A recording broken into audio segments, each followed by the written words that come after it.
you for joining us. There you go. Now say hello. Hello!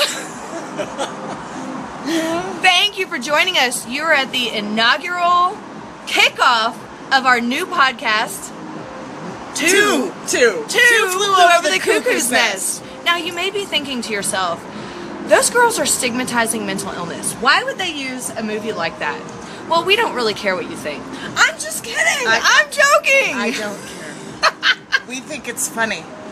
Who are you? Oh gosh. I'm Kat Atwell. Hi. And excited to be here. And I'm Chrissie Hodges. We're both mental health advocates here in the Denver area, and we're doing everything we can to reduce stigma of mental illness. And when we got together and thought about this podcast, we thought, what is the first thing people think about when they think about mental illness? And we decided clearly it was Jack Nicholson.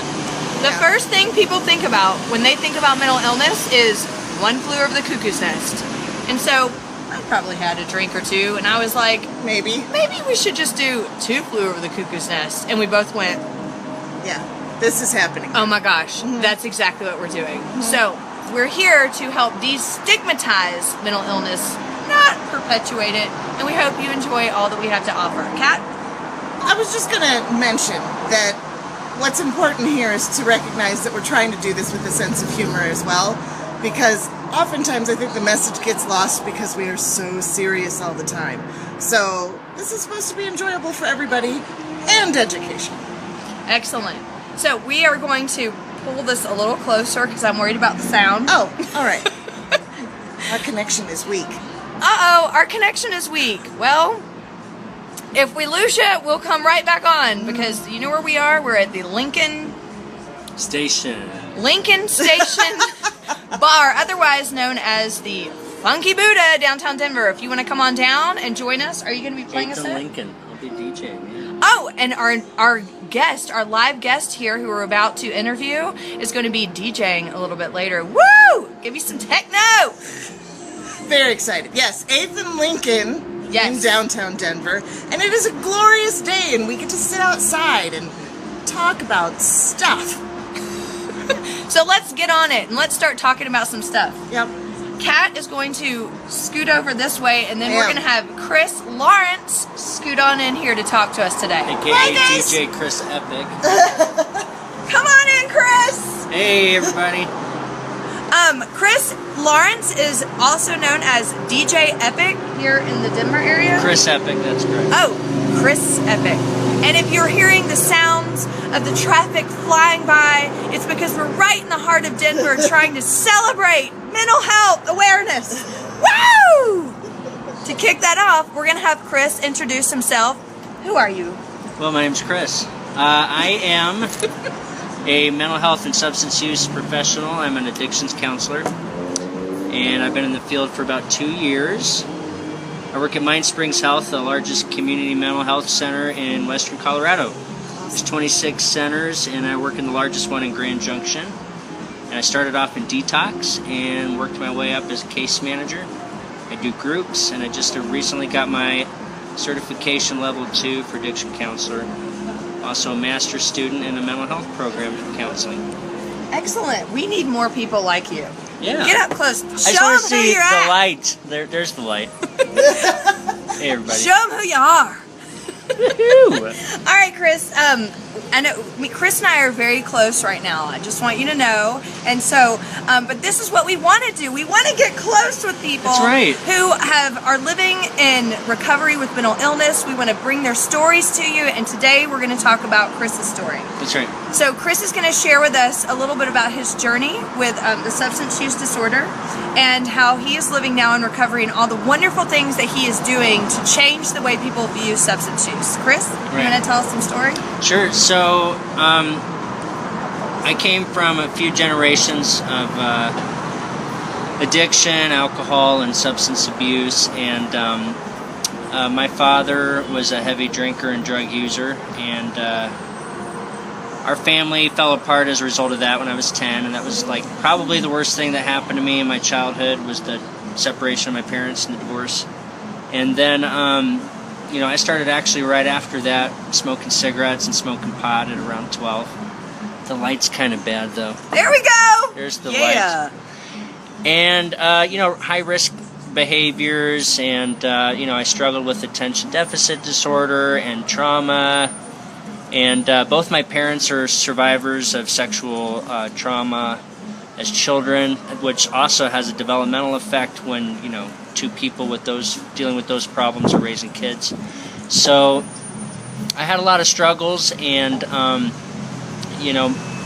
I was pretty successful in high school. I was involved in extracurricular activities like speech and debate and theater.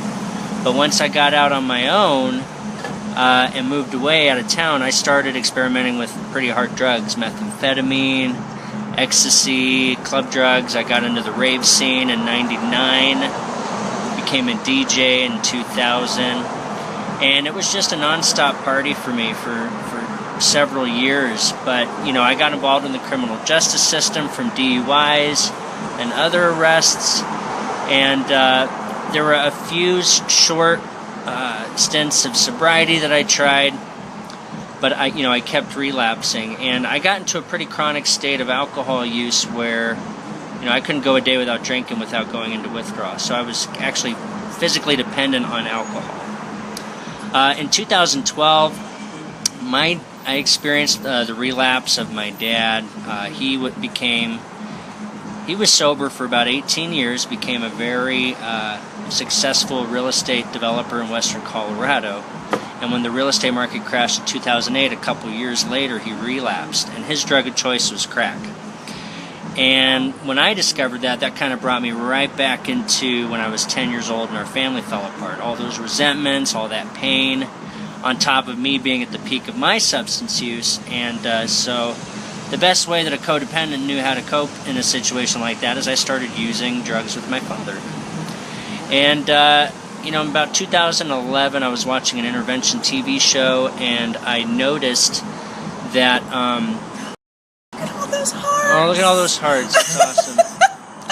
I was watching an intervention TV show, and I noticed that the subject of the show got help with the intervention, but also the family members that were struggling with substance use were able to get treatment too. So I thought just maybe the show would think my dad's story was amazing enough that they'd come out and do the show and I'd get to go to rehab too. And sure enough, I contacted the show and they contacted me right away the next day. And they did the show and I got to go to treatment, and I've been sober since April 8th, 2012. Woo! Yes. When I got back into town, I finished my bachelor's in business. I was a manager at a restaurant, and like 18 months into sobriety, I was miserable, and I wanted to do something more meaningful, so I got into the mental health field. I wanted to become an addictions counselor. And that was about 2.5 years ago. And just a month ago, I received my Level 2 certification, addiction counselor certification. Yes! I'm officially an addictions counselor. And my passion in the field is working with people that, of course, struggle with addiction, who have been wrapped up in the criminal justice system, and who have also struggled with trauma. I think those three elements are, intertwined. And I guess my thesis on, addiction and its root is that it's not just a drug problem; it's a relationship problem. As a matter of fact, I believe that too with mental health problems. That I think human beings are starved for deep, authentic human connection, and oftentimes we see that that's fragmented or broken when we have debilitating mental illness or substance use. Oftentimes I tell people that drugs are a cheap substitute for that human connection that we crave, and we're chasing that and developing a relationship with that instead of with others. And when you come to a point of change, you're met at this, right at the foot of vulnerability. And for a lot of people, that's the tipping off point, where you either run back into your addiction to escape, or you dive head on into that fear of the unknown and vulnerability. And I don't think that that's necessarily possible without the support of an awesome group of people. And that's what it was for me. Is I was absolutely completely hopeless, and I knew that I I discovered that I didn't have to do this alone, that I didn't have to get sober on my own and rebuild my life on my own, but that there were caring people around me that would support me. That was the paradigm shift for me that gave me hope. And that's the hope that I want to carry with my profession to other people. That we can fill those cracks of the brokenness in our society with hope. That people, knowing that people can and do recover from addiction and mental health problems. And that's why I'm so stoked about being a part of the cause. I don't know if you already love him, but we do. We need people like Chris in the field of addiction and helping people with substance use disorders, because there is just not enough people out there that really get it, that really understand it, and that really want to provide that hope. I mean, don't you think, Chris, that so many people think, oh, they just need to stop. If they would just stop tomorrow, things would be better, and that people with substance use disorders are selfish. What do you think about that? Right. So I understand that that everyone has choice and everyone's autonomous, but what I tell people is that it's not that the choice to change is impossible. It's that it's so hard and the pain of change is so difficult that your brain tricks you into thinking that it's impossible. And so you go off those base instincts in your mind. Addiction is at the very core of our instinctual brain. There's a point where your brain kind of takes over from the rational part of your brain and says, we need to do this drug because the chemicals are telling my brain that this is how I get to survive. And that's where the water gets muddied with choice. And the other thing too is that it's all about the language that we use. I know people that, they just reduce people with substance use problems and mental health problems to their diagnosis or their drug of choice. They're tweakers or they're crackheads or they're junkies. But, we're all people and we all have problems and struggles, and we're so much more than our addiction. We're so much more than our disease.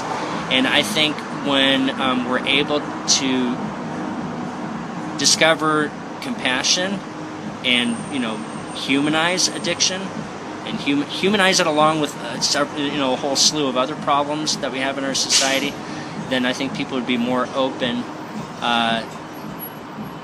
to be able to have a dialogue about addiction and to be able to show people who are struggling with addiction that they're worth it. And that's what I think. Excellent. One final question. Typically, I'll ask something along the lines of what can someone do if they are asking for or if they need help with addiction. But I think this is a really important question, Chris. What can loved ones do for someone who's struggling with addiction? What can they do for that person to help them know that they're cared for and help them know they really want the best for them? It's so complex, but really, there's people that either completely sever ties with their loved ones because they've reached their limit and waiting for their loved ones to hit bottom, and there's others that don't want their loved ones to hit bottom because it could be, honestly, somebody's bottom could be death, could be as worse as death. But it's really just discovering what it means to have unconditional love while still holding your loved ones accountable, and really showing them that there is support and there's love, and not personalizing a person's addiction. I have a tendency to personalize stuff all the time, and I know that by personalizing it, taking ownership, thinking that their addiction or your loved one's inability to quit using is because of you, or because it was something that you didn't do, or it's because of something that you did do. At the end of the day, people with substance use problems have to take ownership of their addiction problems, and loved ones have to take ownership of their side of the street. But people's addictions, it's really tough because people are dying all the time and you don't want to see your loved ones die, but sometimes you just need to have healthy boundaries, and there are resources in the community. There's NAMI is an amazing organization to help loved ones that have family members struggling with mental health problems and addiction. And you can always contact your local community mental health center to get ideas. And even if it's a matter of pulling together a strong support system to get your loved one in a room and let them know that, you know, they see that they're in pain and struggling, and that you're there to help and get them the help that they need. Excellent. Yeah. Any shameless promotion for your DJ career? You know, I love that I can still DJ after all these years and not worry about craving a drug or a drink. I used to quit DJing when I tried to quit drinking and drugging, and it was just easier for me to kind of blame it on that. But today I go out and I enjoy, you know, having a great time with my friends, drinking club sodas and rocking out to electronic music. So I play out in Denver every once in a while, and you know, would love to see some of you. Well, thank you, and thank you for all that you do. We're so excited to have you on. If you want to find out more about Chris, is there anywhere that they can find you? Do you have a website? Do you have a Facebook? You know, you can add me on Facebook. It's facebook.com/DJ Chris Epic. There you go. Yeah, that's there an easy you go. one. And also, you can find the full episode of the intervention show that me and my father were on. But you have to, it's kind of hidden. This is the title that you have to Google for YouTube. It's, you type in crack addiction and bath salts. And there's definitely going to be more to be revealed about that. But look that up and you can see the whole episode. Excellent. Well, thank you so much for joining us, Chris. Thank you. I appreciate it. Absolutely. Thank you so much. We hope to have you back on the show at some point. I think you will. All right. That'd be great. Come on in, Kat. Woo! That was awesome. All right, so here we are, a little tight fit here. Very cozy. Oh, there we go. Look at the light. Yes. Well, that was awesome being able to hear so much about addiction and substance use disorders. We don't often hear about that, so we're definitely going to have Chris come back on the show at some point to give us some of his top-notch knowledge. It was really useful for me too. I'm looking at him and I shouldn't be. He's right here, by the way. So it's okay. It's all right, everybody.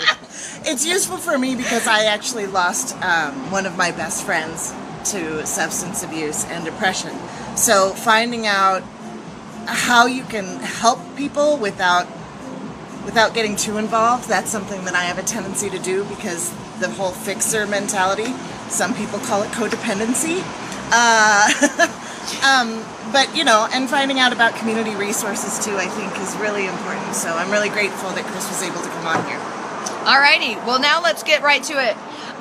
Kat and I are going to talk a little bit about who we are and why you should watch this show and follow us and what you can do to support us and what is the inspiration behind the show. So Kat, why don't you take it away? Okay, so I'm going to tell you a little bit about my own experience living with mental illness.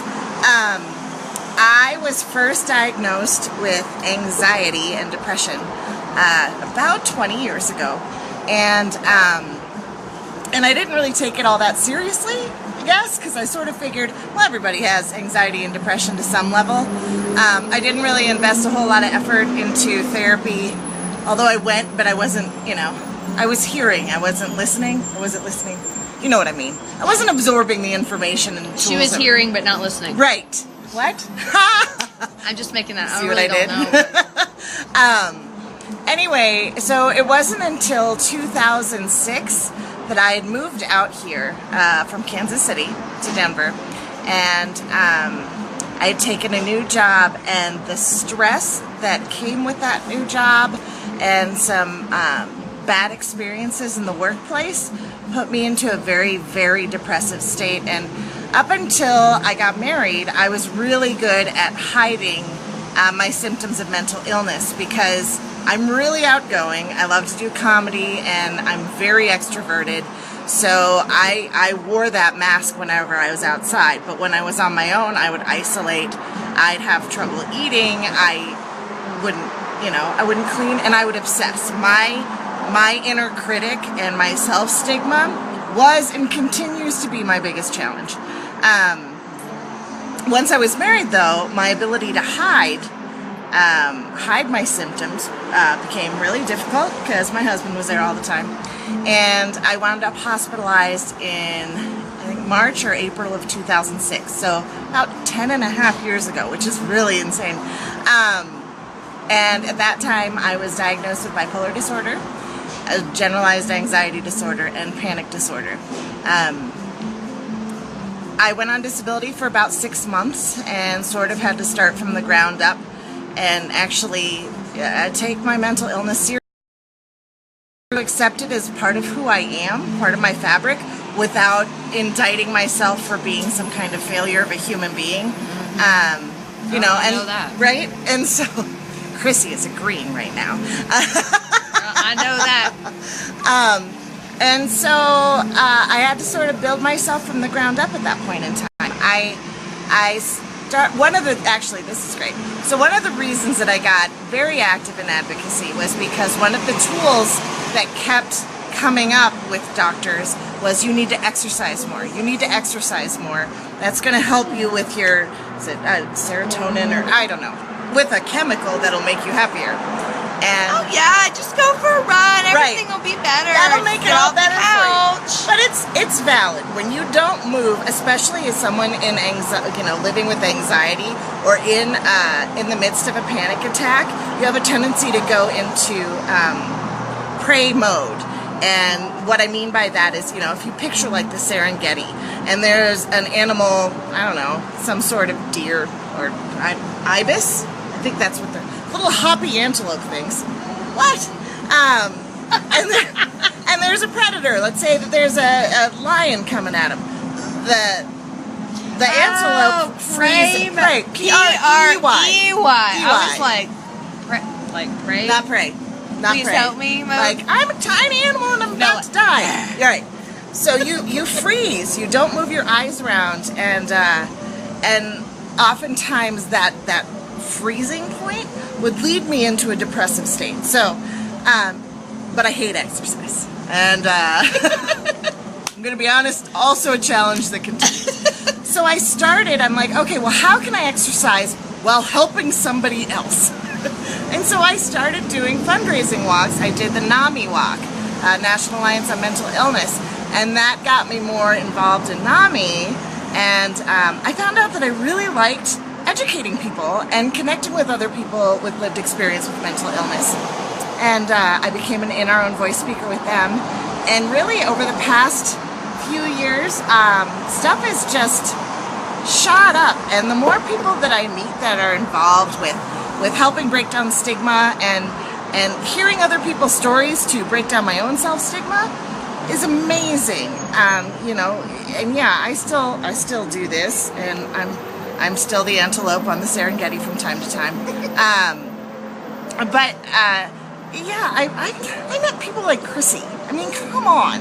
And a lot of folks around the Denver community, and yeah, it's just been phenomenal, and I'm really hoping that our show here, Two Flew Over the Cuckoo's Nest, if you missed our intro, continues to bring up topics that oftentimes are overlooked or that we've heard about, but not particularly in the way that we're going to be discussing together and with the guests that we bring on. Yes. So I'm so grateful that you guys are here watching us. This is really momentous for us, and I'm super excited. So I'm going to let Chrissie tell you her story now. And just to add to that, one of the things we want to do with the show is not just do the regular topics and the regular things that most people know about mental illness. Let's talk to someone that has OCD like myself, and we want to go a lot deeper than that. We want to hit the topics that people really, really are struggling with when it comes to stigma, the things that nobody talks about, because that's really what pushes you into recovery, is knowing that you aren't the only one that feels tremendous shame about having a mental illness, and knowing that you aren't the only one that thinks, well, I haven't been hospitalized, or I didn't commit suicide, so maybe my mental illness isn't as bad. These topics that don't really get brought to the surface all the time, but that just plague us. You made me think of one. So I also have a blog about just last week was, I'm feeling really happy. This is great. Unless I'm only happy because I'm on medication right now. I know. If it's a happy based on medication, does it count? How will I know if it's me being happy or chemicals making me happy?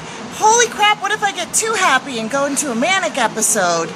What if I'm never really happy? Right. Ever? Is this a fake happy? Do I recognize my own feelings anymore?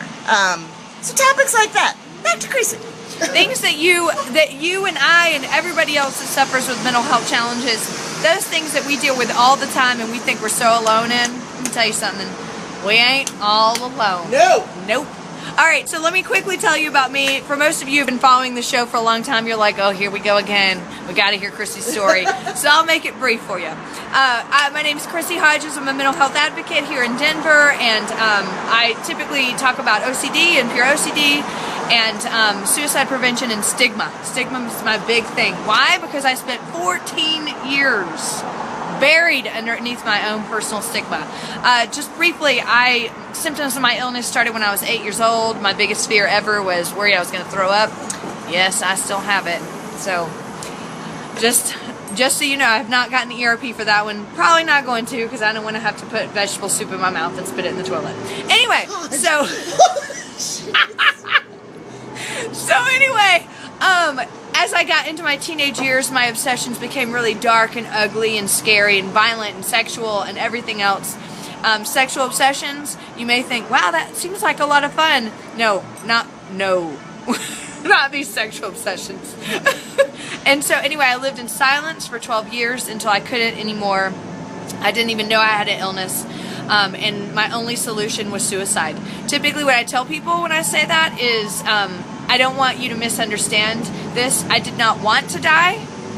I wanted to live, but I didn't think I deserved to live. I didn't think I was worthy of a life. I didn't think there was help for me. I didn't think that I was someone that could ever deserve some sort of, functional life and happiness. So that's why suicide was the only option for me. Plus, when you lose all hope and you're numb, you can't do that much more, right?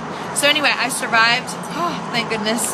And then I went into treatment, but then that began the journey, the 14-year journey of feeling worthless, feeling completely alone. I didn't want to tell anybody about what I'd been through. I was so terrified that they would judge me. And then finally in 2011, I was like, screw this. I'm tired of feeling guilty. I'm tired of feeling angry. And that's when I started speaking out. And I started speaking about my type of OCD, which is typically called pure O, P-U-R-E-O, intrusive thoughts. Also, taboo obsessions, negative intrusive thoughts, all kinds of. But OCD is a very, very debilitating and paralyzing disorder.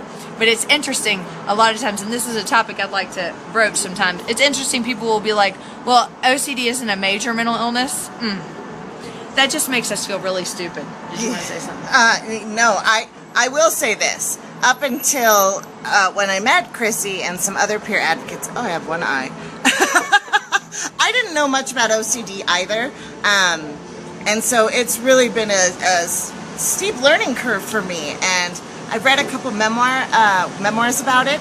And, hearing that someone has sexual obsessions and then reading specifically about what that entails just terrifies me and breaks my heart for people on the inside. I can't imagine overcoming and having to fight that kind of fight on a regular basis. So we need to give you serious credit for the work that you do. I'll take that credit. Yeah, she should. She's very humble. And for the others that speak up, because I didn't even know there were varying levels of OCD until I met Chrissie.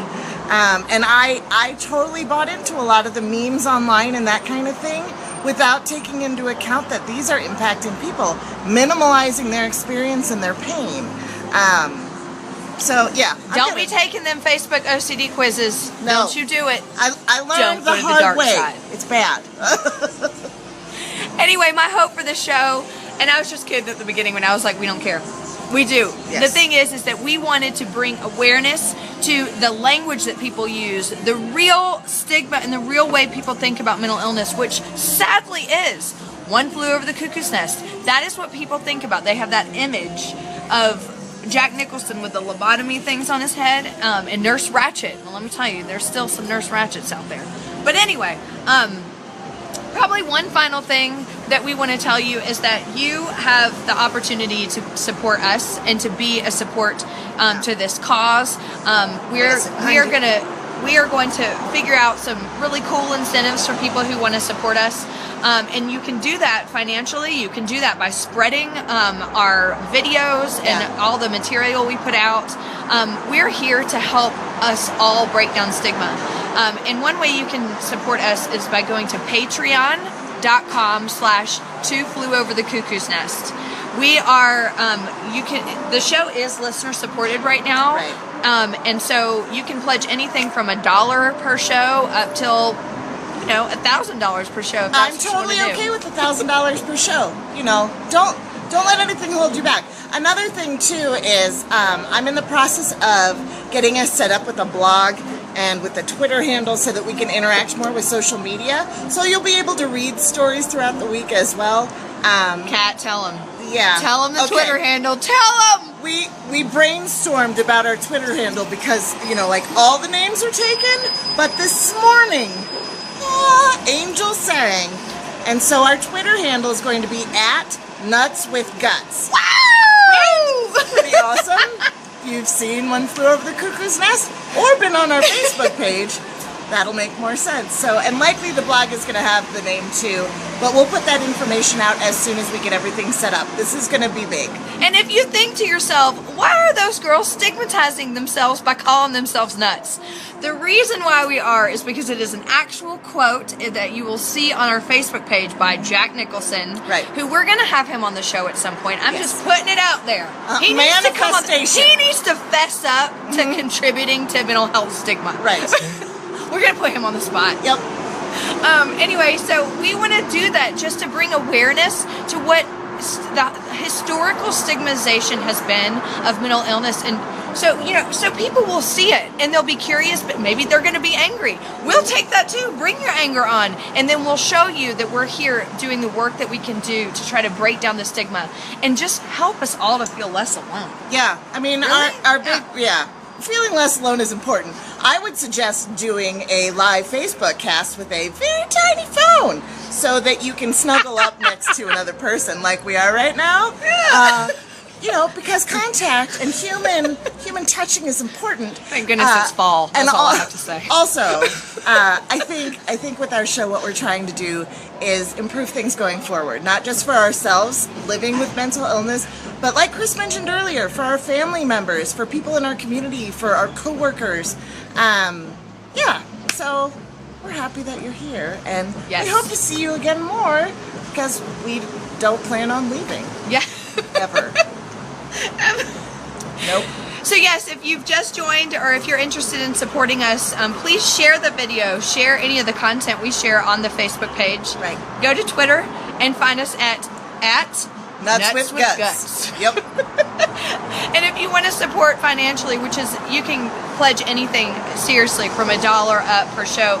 Kat and I are typically going to do the first and third Sundays at 3 p.m. Mountain Standard Time. So we're probably going to do 2 shows to start with for a little while. Yep. And we have a lot of other things in the works that we're thinking about doing around the Denver area Yep. to just bring awareness and bring people together in fighting for, reduced stigma of mental illness. So Exactly. go to Patreon, patreon.com/2 Flew Over the Cuckoo's Nest. Is that the number 2 or TWO? TWO. Okay. It's always TWO. Isn't it? Yes. I think that's grammatically correct anyway. It is. If it's 1 to 10, you write out the word. But after 10, then you can use numerals. Yay!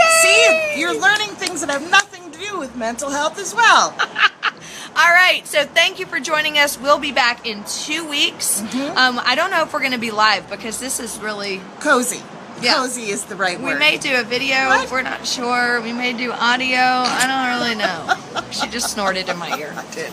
Thank you very much for final joining words? us.